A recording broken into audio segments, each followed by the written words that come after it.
শুরু করে যেখানে 60-65 বছরের মেয়েদের মহিলাদের কোনো নিরাপত্তা নাই, সেখানে আমরা তো কিছুই না।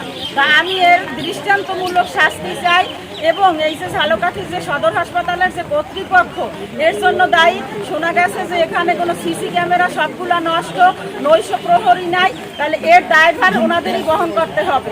এর পরবর্তীতে আমরা দরকার হলে আরও কঠোর আন্দোলনে নামবো। এর যদি কোনো ব্যবস্থা না নেওয়া হয় তাহলে এই যে যারা নাইট ডিউটি করে, নার্স আছে, তারপরে বিভিন্ন যে অসুস্থ রোগীরা, অল্প বয়সী মেয়েরা, এদের নিরাপত্তা কোথায়?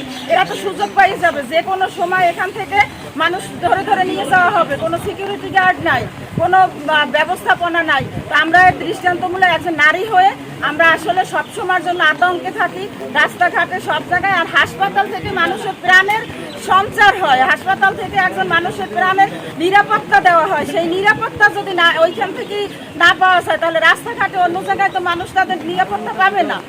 সূচনা হোমিও হল, এখানে সকল রোগের চিকিৎসা দেয়া হয়। কবিরাজবাড়ি রোড, ঝালকাঠি।